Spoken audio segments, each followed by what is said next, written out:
Welcome back to another episode of Taking Control of Cancer, the podcast brought to you by the North East London Cancer Alliance. I'm Steve Bland, and in this podcast we want to give you a how-to guide to help you overcome common myths, fears and barriers to cancer prevention, diagnosis, treatment and care. We want to provide both patients and healthcare professionals with tangible things that they and you can do to help when it comes to cancer. And while we know that not all cancers are preventable, there are things that we can all do that can make a positive difference to the health and well-being of ourselves, our family, our friends and our colleagues. And actually, one of the things that keeps coming out in every episode of our podcast is the importance of talking, and the importance of communication, the importance of the language that we use around cancer. So we thought we'd do a podcast where we were talking about talking. And so we have got with us today, or I have got with us today, the Communications and Engagement Manager for the North East London Cancer Alliance. Paul Thomas is back again. How are you doing, Paul? Good, thanks, Steve. How are you? Yeah, good, thank you. Looking forward to talking about talking because it's really important, and it's something that keeps coming up episode after episode, not just in this podcast, but in all the work that I've ever done with cancer. The importance of talking, and your job is, educating, obviously, but getting people talking, isn't it? It is, and it's not an easy job, I have to say. Yeah, getting people talking about something they don't want to talk about. Exactly, and it's still the case with cancer. It is a word that brings about fear, and people want to avoid talking about it rather than talking about it. But by talking about it, it makes such a difference to the health and well-being of everyone that's living in North East London and beyond. It helps with early diagnosis, it helps with people being aware of signs and symptoms to look out for. It helps with knowing how, where and when to get treatment and how to recover from that treatment. So you're right in your introduction that communications has a part in every step of the cancer pathway, but a lot of it is around that prevention and early diagnosis of cancer. We still come across many examples of people not wanting to talk about it. So my job, a bigger challenge as it is to try and change that and get more people talking about it. And it's not just patients, though, is it? Because the communication bit of anybody working in communications in the NHS or anybody in healthcare, it isn't just the patients. It's your clinicians, their communication, the way you communicate with primary care. The education for that, for those people as well. There's an awful lot to it, isn't there? It isn't just about putting up posters and send out some social media. That's right. Yeah. I mean, when I get asked by people outside of the NHS or outside of our team what I do for a job, and I say I work in communications and engagement in cancer, and I get all sorts of responses or questions saying, some people are saying, "Oh, so do you work on a switchboard? Do you work in a call centre? Do you work in like putting posters up?" Like you said, yeah. But you just write some social media messaging.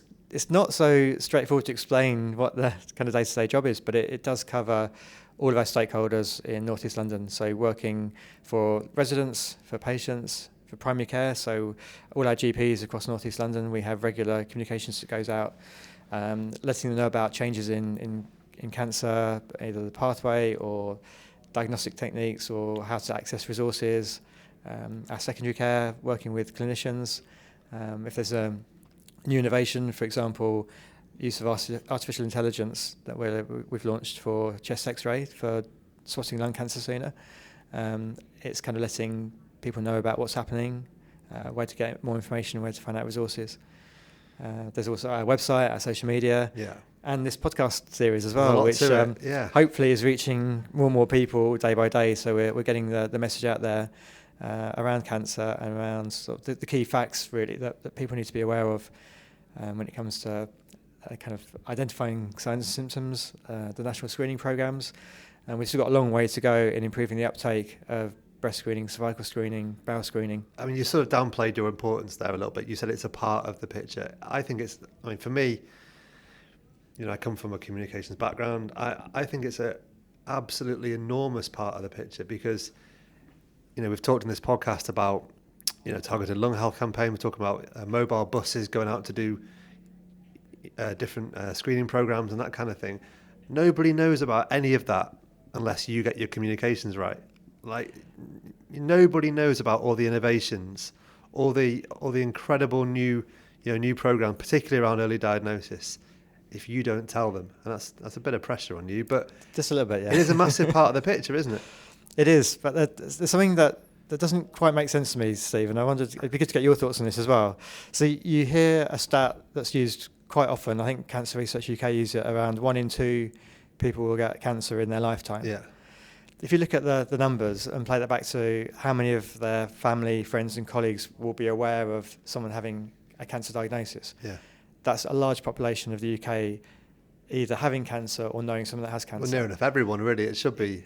Exactly. So you think on that basis that more people would be aware of the national cancer screening programs, more people would be aware of the signs and symptoms and what to do if you think you might have any. But that's not the case at all. And I don't know if it's because people forget or they don't find out the information in the first place, or they're in denial or just avoid the topic completely. But it still means we have a huge amount of work to do. So if you take breast screening, I mean, breast screening saves lives. It identifies cancer sooner when it's easier to treat and less invasive. So we want to try and diagnose, if there is a cancer there, diagnose it early. But the number of people that don't go for breast screening, and there's many reasons we know for that, many kind of barriers, and that's a big part of the job is overcoming those barriers, overcoming the myths, a lot of misinformation out there as well, and really try and give people, all of our population across North East London, the right information so that they can make an informed choice about their next steps with their health and wellbeing. I think it's all of the things that you just said, actually, isn't it? It's a mixture of them all, and it's, there are people that put their head in the sand and don't want to know, even though clearly they know what cancer is, and they probably know somebody with cancer or who's had cancer or who's died from cancer. There'll be those people who have a decent knowledge but don't have the desire to maybe go and check out what the next innovations are, or what to look out for when it comes to symptoms. There'll even be people who are very body aware, who just don't spot something, or spot something and think, well, maybe I'll see how it goes. I'll leave it 6 months. I'll see how it goes. Deborah James was one of those people, very body aware, but left a couple of things a few months, and then things progress. And so I think it's, there are going to be people who you're never going to reach, and we're never going to reach with a podcast. We're never going to reach with social media. It's just not going to resonate with them. But then there are an awful lot of people who, with the right communications, you will get to, and that's the challenge here, I think, in North East London, that it seems to be, more acute than other places that perhaps I've been aware of, where you've got a massive a diverse population in terms of ethnicity. You've got really deprived areas, really wealthy areas. You've got almost every cross section of society you'll find in this part of London, won't you? So it must be a massive job to tailor your messaging to all of those people, because there are going to be people in every single demographic who don't want to know, people in every demographic who do want to know, who don't know, need educating. But I'm with you. It seems to be, it's frustrating and a bit hard to figure out. Breast cancer is a really good example. I would think, and I would hope, that most, if not all, women would have an idea that if you found a lump on your breast, that would be something that would need checking out. But that's probably not the case. And we see campaigns that the Change and Check campaign that the Lorraine program on ITV launched, putting stickers into changing rooms, and there were people who had their their kind of memory jogged or prompted to check because of seeing this thing in a changing room, and you think, did you not know before that? Did you not know what to look for before that, or is it just having that prompt that made you actually do it? So it's it's a real minefield of tailoring your communications to people who have all different reasons why perhaps they haven't been hit with the right information in the past. There's a lot you've touched on there, Steve. Yeah. I'm just thinking where to start. But It wasn't even really a question. It was just a flurry of thoughts. Yeah, well, I've got lots of thoughts going on in my Yeah. in my head now. So just on that about breast cancer, for example, and finding a lump, and you thinking people must know what to do if they find that. I think there's two parts to it, isn't there? There's the information about knowing that that's something wrong, and then there's the I'm going to do something about it. Yeah. So I was just thinking back to I worked at Croydon Council quite a long time ago, and I remember seeing the posters on the back of the toilet door saying, if you spot blood in your poo, then you need to do something about it. And I still remember that advertising campaign, so it does work. Yeah. But so there's the getting that message across that it's wrong, you need to do something about it. But then there's still that fear factor we have to overcome. So then you start getting more into changing behaviour. So there's kind of psychology at play. There's looking at why people might not, even if they know the information, do something about it. And I think, again, you can break that down into many parts. So there'll be some that just don't want to do anything; they'd rather not know. That's what that's what their stance is. There's some that maybe keep putting it off. There's that fear. It's not. I can understand it. So what kind of makes my job a little bit easier is that I'm one of the people that I'm trying to talk to. Yeah. Because traditionally I've been one of those people that hasn't gone forward and done something proactive about any symptoms. So, I mean, working for the Cancer Alliance has been a real eye-opener and has really changed my outlook on health and well-being. And it links back to the title of the podcast series, taking control of cancer. We know that in some cases that there's nothing that we can do, and it's maybe not preventable, but there's a lot we can do in our own lives that is going to make a positive difference. And it's trying to reach all of those people. And you've mentioned before about our population in North East London. It's one of the most diverse in the country. Alongside that, it's one of the most deprived in the country as well. So what we found, the best way of getting out and reaching everyone with our messages is by really targeted work. A lot of it we do more and more is face-to-face. So we're going out into the community. So we're going to health and wellbeing events.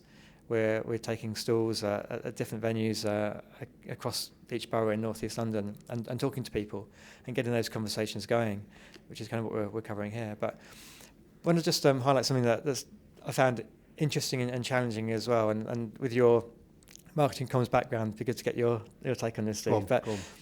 So I mentioned that we do targeted communications. So we really identify an area of our population, largely driven by data. So the data tells us where there's a gap, where we might need to increase our efforts, or we target our communications.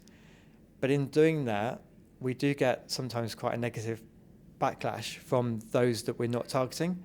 And I think healthcare is probably one of the only areas that happens. So as a random example, if you've got BMW doing a TV advertising campaign, you don't get non-drivers going, outrageous, why are they advertising? It's not aimed at me. Yeah.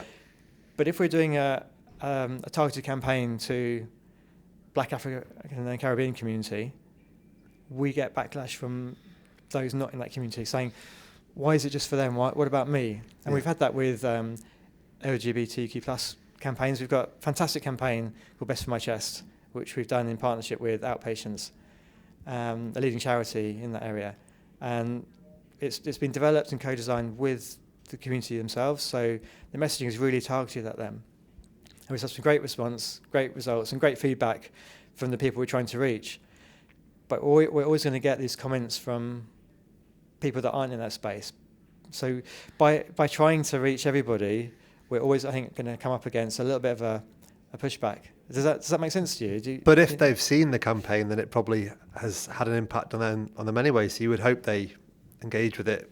If they're annoyed about it, they'd probably engage with it in some way. That's true. So we'd rather they engage with it in a positive way. Yeah, but it probably, you just need them to, a lot of the time, just to notice it. If it's something about, simply your blood in your poo, I'm really outraged about it, but I've definitely seen it. It's tricky. I think if you didn't do that though, you'd just be throwing out information into the ether and hope it stuck somewhere, wouldn't you? And it wouldn't be targeted. So wouldn't be clever either. Exactly. So we have to take the same approach as the top marketing agencies and brand campaigns. all of the big campaigns you think, the reason why they're successful is because they target the audience. You understand your audience. They understand the audience. They understand key. what drives them, and they push the right buttons with that audience. And that's what we're doing over time. But as you say, we've got a population of over 2 million. So it's a large population to reach. That is very diverse. But it's not just us doing it. That's the other key thing to mention. It's lots of community groups, voluntary groups, doing some fantastic work across our area. And the more we link in with them, the more partnerships we build. And that's a key part of the work that we do. So we try and reach out to different community groups that are talking to our target population every day, not about cancer necessarily or even about health, but just kind of general life, and we can tap into these. So, for example, we've been invited to go to a church in a couple of months' time for a kind of health and wellbeing day to speak to the congregation about cancer awareness.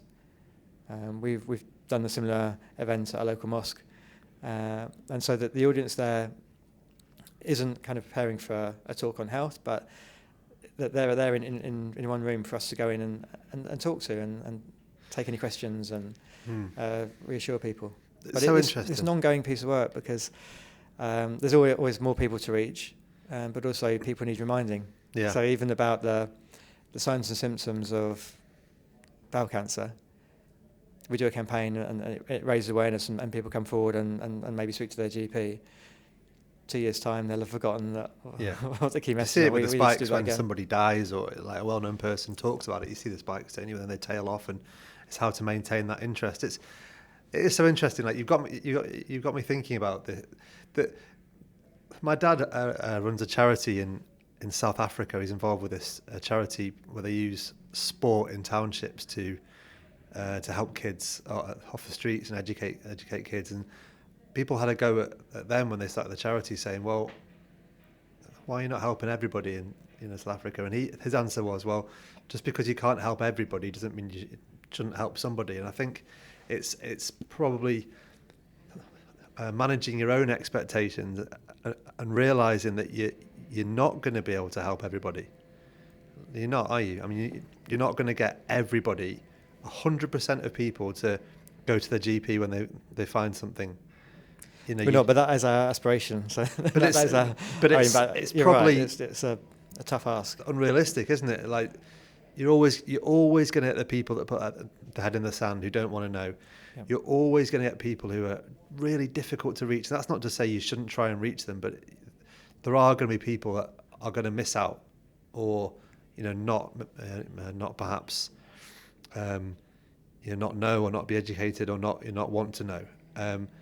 But I think it's what you guys do really, really, really well is clearly identify where the biggest challenges are, and then you go after them. Yeah, and that's improving all the time with data. So data is key for us. So it guides us to where the biggest gaps are, what areas of the population aren't coming forward, and we've got a team working on that. That's really improving. We're not there yet. We've still got a lot of work to do in terms of really honing down, an area of North East London, that age category, the tumour group, etc. But we're building up this picture, so it really helps us then concentrate on where we're going to have the biggest impact. And if you didn't tailor your messaging to those people, though, really specifically, if you went out, if you sent, that community that you've targeted, just a very general, check your poo or whatever cancer it is, just a very general thing that might resonate with other people isn't going to resonate with them, is it? So that's why you've got to be really targeted, isn't it? In the way that you speak to people, the language that you use, the people that you get on board with, your community leaders, your faith leaders in a certain community are going to have an impact that wouldn't have an impact, more broadly. Yeah, exactly right, Steve. We've got a good example of that as well in the Cancer Alliance. So we're looking at womb cancer survival rates, and in North East London there was a big gap, really, a big inequality in that black African, Caribbean and South Asian women were more likely to be diagnosed late stage with womb cancer, which means the survival rates drop for that. So they're much more likely to be diagnosed at kind of stage 4 womb cancer. So we realised that there was a big piece of work to do in terms of raising awareness of the key signs and symptoms of womb cancer and encouraging people to come forward and speak to their GP. And that main symptom is bleeding after menopause. And we did a podcast with Karen talking about this. So Karen from Evapil, brilliant comedian as well. Love Karen. It's I think one of my favourite podcasts. I think with Femi, our MD. I think it really brought him out of his comfort zone. Really talking about. I think talking to Karen brings anybody out of their comfort zone. Yeah, but that was a prime example of tailoring the message, because what we did was we brought together people from the community. So we got focus groups going. We got volunteers to come forward. We talked to them about the messaging. We had not just their input, but they were critical to developing their messaging, and even appeared in the posters and the videos for the campaign itself. So it really helped make sure that it was speaking to the people that we're trying to reach, and that's had a big impact, that campaign. It's really raised awareness of the signs and symptoms, encouraging more people to come forward. And we've won I think 3 awards now for that particular campaign, which is really pleasing. So we're making a difference. Do you find it frustrating at times? I often joke with Femi when we're talking on our podcast that his mind must be whirring. We talk to a guest, and they'll identify a particular problem that maybe affects one age group or demographic. And I joke with Femi about your mind must be whirring about all the ideas, all the campaigns that you can get, all the work you need to do in that particular community.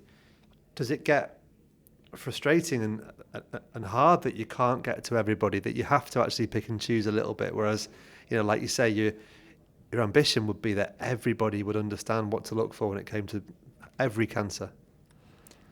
It can be, yeah. I think when I first started working in this area, it's something that was bugging me a lot, that we're not reaching everybody, that we're doing all this work and it's still not having the right impact on every single person.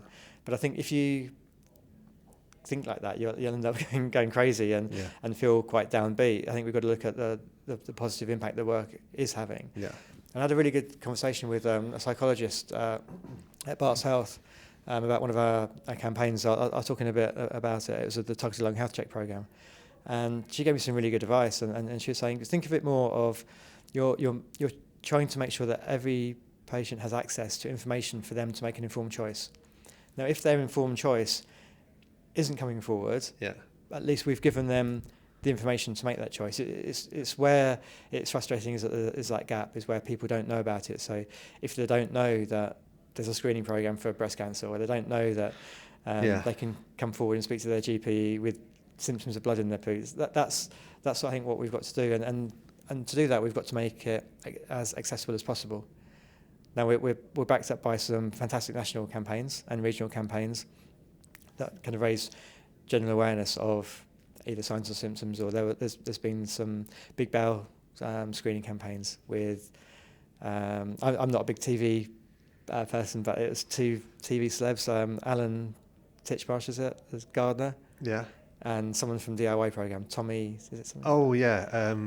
I forget Tommy's surname, but I know who you mean, yeah. But they were having just a chat about bowel screening and about doing your test, your home test, and sending it back, and hopefully things like that will help. But I guess a lot of the time that's reaching a lot of people that maybe are already aware of health and what's available. That's a really interesting one, the home bowel cancer test, because I did a bit with Radio Scotland. I think it was last year. They had some stats in Scotland that something like only 30% of people return their tests, and it really blew my mind.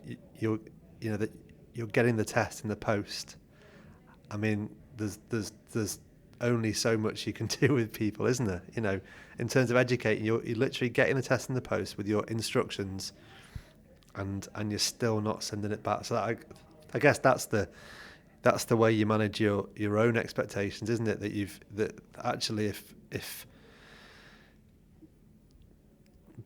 it's sort of, you can take a horse to water, but you can't make it drink, in a sense sometimes, isn't it? Like that's I found that really frustrating, and I imagine it must be for their comms people at NHS Scotland must have been really frustrated. But why are people not sending these back?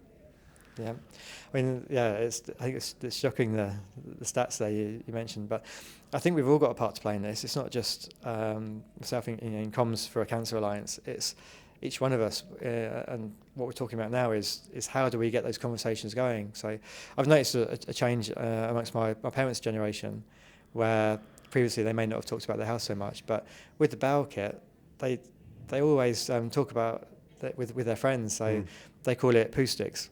So, and they're different thing when I was a kid, that poo sticks. Yeah. It's the game where you drop the sticks in the river and see which one wins. But they call it that because it's just making a bit more light of it, I guess, and make it more accessible. But when my dad is playing around a golf, and they're talking about their health a lot more than they used to, which is encouraging. That's and massive. I think hopefully that can get passed on, and we've got to keep encouraging those conversations with my friends from school. When we were 18, 19, 20, going to the pub, the last thing we talk about would be our health and well-being. And even now, it's still more of a challenge. But I was in Budapest at the weekend, which is a lovely place. I had a great time there. I went with one of my best mates from school, and he was talking about some symptoms there, and it's refreshing to have those conversations. So I was talking about what it might mean and passing on some advice, but I guess a few years ago that would never have happened, that conversation. Definitely changed, hasn't it? And I think we noticed, going back to my experience of You Mean the Big C, our BBC podcast, we when the girls first launched it, it was basically launched because Rachel was really upset, really hacked off that nobody was talking about it. And when she tried talking about her diagnosis, people would shut the conversation down. They didn't want to know. They weren't interested. And, she wanted it to get better. She wanted it for a few different reasons. Selfishly, from her point of view, it was really difficult having this awful thing happen to you, and you felt like you couldn't share it with people. So, and then on the flip side, she wanted to educate. She wanted to help people. She wanted people to not make the same mistake that she had made, and not found the lump that she eventually found. And I think the same applied to Deborah with bowel cancer, was that she didn't want people to make the same mistake that she, or miss the same things that she'd missed. And it was all about getting people talking. And I my experience of cancer really goes back to 2016, 17, and then getting involved with the podcast in 2019. And I feel like the landscape has completely changed. The way that people talk about it now, the way you see well-known people, celebrities talking about their cancer, the king, albeit not disclosing what kind of cancer, but talking about the fact that he has cancer. I think 10 years ago we would just not have had that. We've come such a long way, but clearly there's a lot more to go, because people are still dying. People are still being diagnosed with late-stage cancer, and this is the frustration that we've talked about it over and over again. The treatments, surgical treatments, chemotherapies, radiotherapies, they are just moving at such a rate, and then it's just about your big challenge, and my big challenge, I guess, when I talk about it with people, is getting people in the door in the first place, getting people to go to the GP with a symptom, getting people to talk to their mate, ask their mate how they're doing. Their mate might not know what a symptom means, but you might, and you can talk to them about it. And it's just getting those conversations going. Like I say, we have come a long way, but there's such a lot still to do, isn't there? There is definitely. I was going to ask as well, so I feel like I'm interviewing you now rather than the other way around. But I wonder whether there's been any impact by the other C word, COVID, and how that has changed it. I guess in some ways it could have had a positive influence because it's got people talking about health more. It could have a negative impact as well because of the I don't know, the big change it had on people's lives during that time. I think it's definitely had we've talked about the practical impact, haven't we, in lung cancer, particularly around people going to GPs. That's definitely something. Yeah, we're still impacted by the results of that. So Yeah. we're now picking up more lung cancers now because people weren't coming forward with symptoms at the time. But I think, I wonder whether people, everybody was talking about their health, weren't they, for a couple of years. Yeah. Everybody was asking each other how they were, if they had a cough, if, we all became experts in healthcare over that period, and we all shared everything with each other, and how you feeling, how's your cough, how's your breathing. Yeah, I wonder if it did have an impact. I think it's certainly been in that period, hasn't it? The period that I've been involved, I've certainly seen, massive. And I think back to, when the girls set the podcast up, and the number of people on Instagram say that we're talking about their cancer was, very, very low number of people, and now you've got people with hundreds of thousands of followers talking about their cancer. People from outside of the world of cancer have cottoned on to these amazing people sharing their stories all the time. And you guys bring to life loads of stories, don't you, with all the patients that you use for your campaigns and things. And that's fantastic, because that's real people sharing their experiences. And that's a really powerful way of us getting more people talking about it and getting a message across is patient stories. And something we're looking at doing more of. We're getting more and more stories coming through, because then people can relate to that. They see someone that might be a neighbour or a colleague and hear what they're going through. So good example of that, and it's another one of my kind of favourite videos we produced was someone that went through what's called the Targeted Lung Health Check Programme, where the name is changing to lung cancer screening, which is a check of the lungs for 55 to 74-year-olds who have ever smoked. And one of our patients received their letter for their invitation, went for the scan, which took place in Asda car park, and they found early stage lung cancer. And he went then for treatment and fully recovered, and is now back exercising and riding his bike. But his first words to me, I think, on the phone when I spoke to him about whether he'd be happy to share his story were, "Yeah, of course, yeah. He'd have known that a trip to Asda would save my life." Yeah. And he's not joking. That's exactly what happens, and that I think is really powerful, in a way of encouraging other people to come forward and have their check when they're invited. And actually him by finding out about that program through whatever communications it was that he found out, that saved his life as well. It wasn't just the trip to Asda, was it? It was the fact that he knew about it in the first place, which comes back to the importance of the communications bit. So I think it's just a bit more than that as well, Steve. It's knowing about it in the first place, but it also is knowing why it's important and understanding. Taking the fear away, like you said before as well. Yeah, I mean the fear is still going to be there. I think we've got to recognise that and almost embrace that. So I don't think our role is to remove the fear, because I work in cancer comms, and I will still be going for a PSA test or going for a diagnostic test, a slightly worried, but I'd much rather do that than the alternative, which is not knowing if anything is wrong at all, because then nothing can be done about it. And that links me actually to a lovely story that I will always remember for the rest of my life. It was just after COVID, the kind of big impact of COVID, and I just started working for the Cancer Alliance then. And I got a call from Dick Mukherjee, who's an amazing surgeon at BHIUT.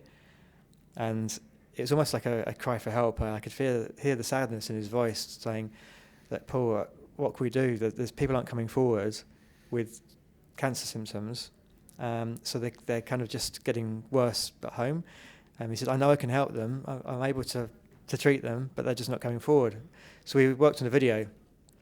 And the purpose of that was to reassure people that in those COVID times it was safe to come into a hospital setting.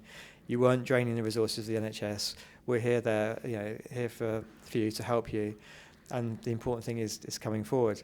And he said a line just off the cuff while we were recording, and he just said, "There's only one thing worse than knowing you've got cancer, and that's not knowing you've got cancer." Because then the specialists, the surgeons, the clinicians, the healthcare professionals can't do anything about it, and it will only get worse. And that stuck with me. So if ever I have to go for a, we spoke before about turning 50 and getting older, the risk goes up. So the bowel screening that we mentioned earlier, that's now being expanded to over 50s. So at some point, I'm going to receive my kit to do at home. Get it all through the post. You'll be testing for everything before. So it'll be my turn for poo sticks. Yeah. So the fear for me will still be there about what is it going to show. Yeah.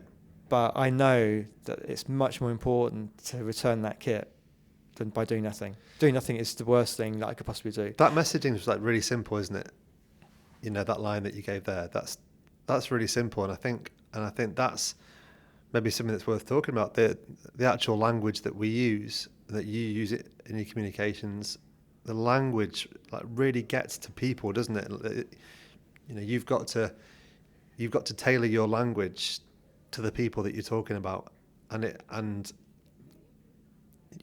your language is quite a tricky one to do to get right, because some people will resonate with things that others don't, and the battle language is a really common one that cancer patients, people with cancer, reference. I hate it, and Rachel hated it, Deborah hated it, but I know some people don't mind thinking of it as being a battle that they're in, and they get their armor on and they fight, and but then it's the one that really bugs me, and I know bugs a lot of people, is the notion of losing your battle with cancer. It's really lazy, and I think the way that we use language has been brought into sharper focus in the last few years. I feel like there's a lot more conversation about it now, because it's become a lot more important, I think.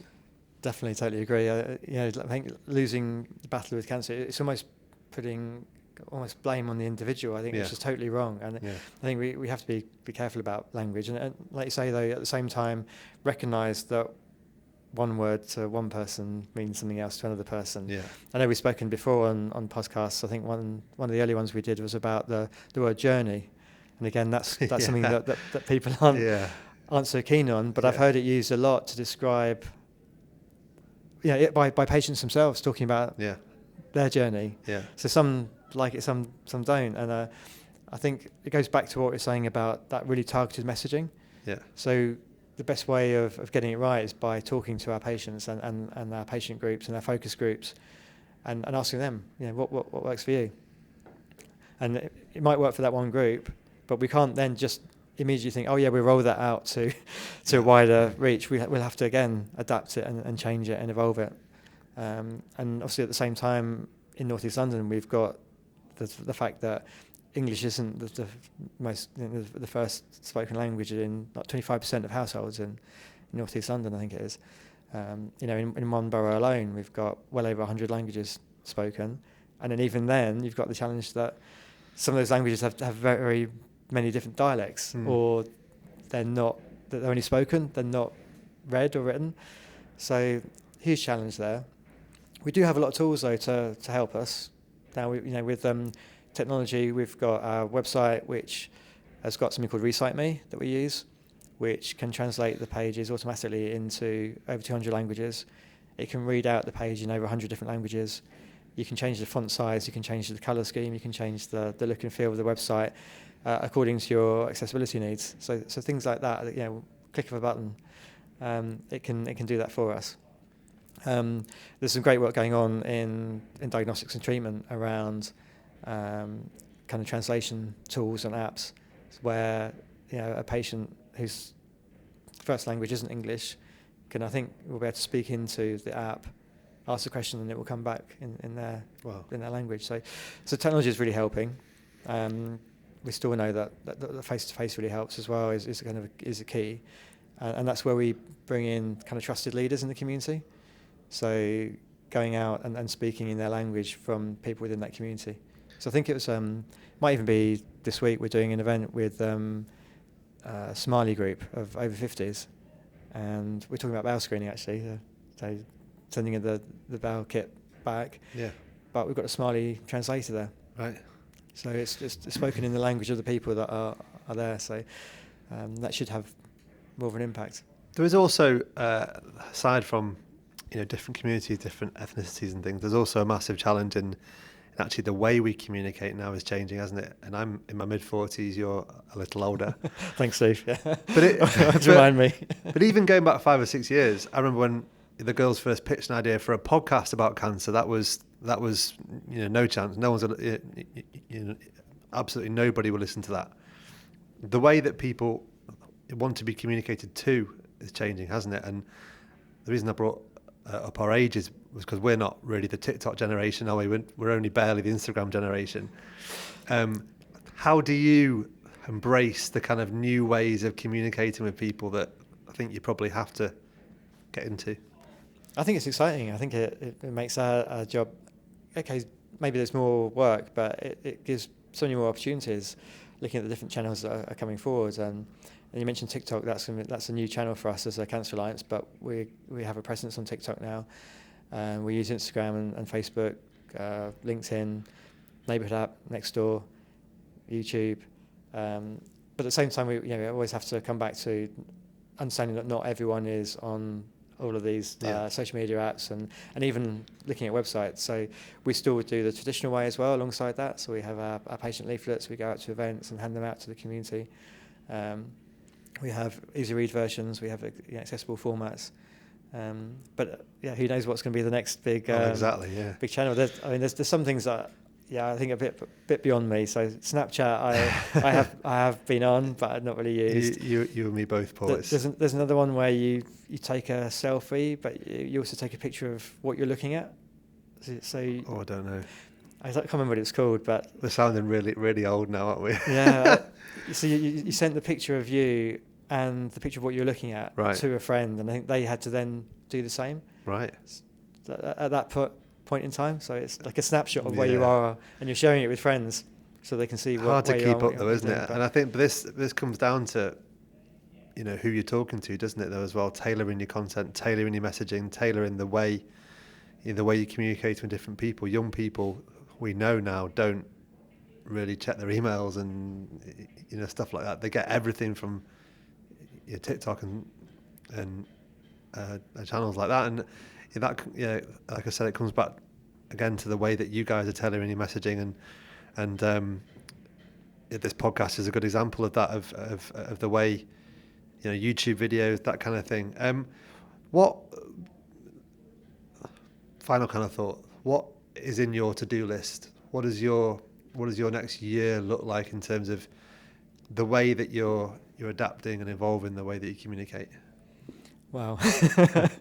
There's lots I could probably talk through, but I think one of the key things is what you just mentioned there about the younger generation. So we are doing some more work with schools, so really getting cancer education going at an early age, and that's the benefit of not just the individuals, the school children that we're speaking to, but they take that back to their parents and their grandparents and their family and friends. So starting at an early stage, definitely. We want to build up our communications channels, so have a stronger presence on social media, build up this podcast series so that we're reaching even more people. Also generate even more partnerships at a community and local level. So what we found is that by going to a couple of events, we get invited to even more events. Yeah. So not just the same ones, but we meet someone there and they say, "Oh, can you come and do a talk?" I think that's how that's when I first met Karen Hobbs, who did a podcast with us. Yeah. So at that event that we did a presentation at Tower Hamlets.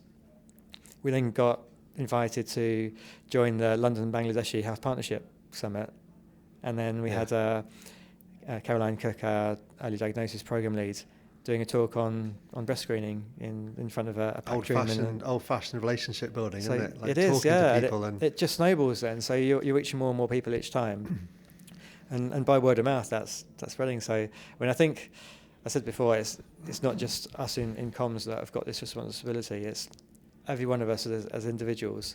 If I could say one thing to encourage a change in behaviour and to take action, is to talk about it. Is to talk, and that doesn't just apply for cancer. It's in life. We still don't talk enough, and even more so with social media. You think that would connect us more to people, but I think in some ways, it has the opposite effect. Yeah, I totally agree. It's I love picking up the phone to people and having a chat, and I love having a conversation face to face.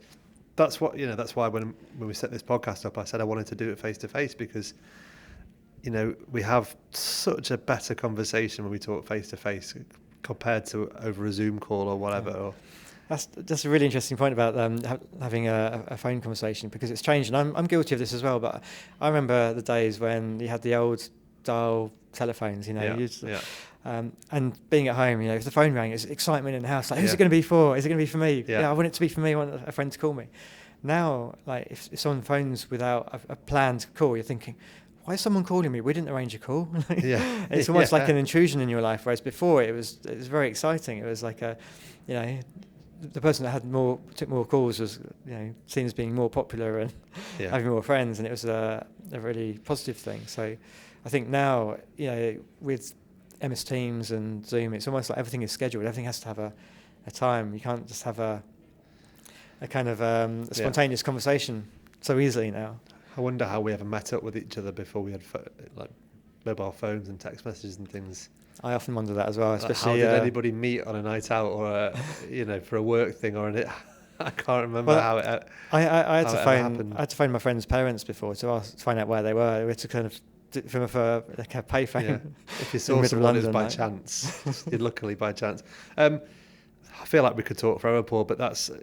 I think that we've come to sort of natural conclusion there. That's really interesting. I find it as someone that works in communications. I find it such an interesting and challenging kind of world. How do we communicate these messages? And I think what you guys are doing, given the challenges that you've got in this part of London, is absolutely fantastic. And the results that you're having aren't, in things like the lung health check program, aren't just down to the excellence of the program. They're down to the excellence of your communications as well. And I think that's testament to what you guys are doing as well. So thanks very much, Steve. Very kind of you to say, and I think the work doesn't stop there. There's lots more to do, and I think overall our ambition. I know you said earlier that we can't possibly reach every single individual, but it's still our aim is to give every single individual an informed choice about how they take action for their health and well-being. Yeah.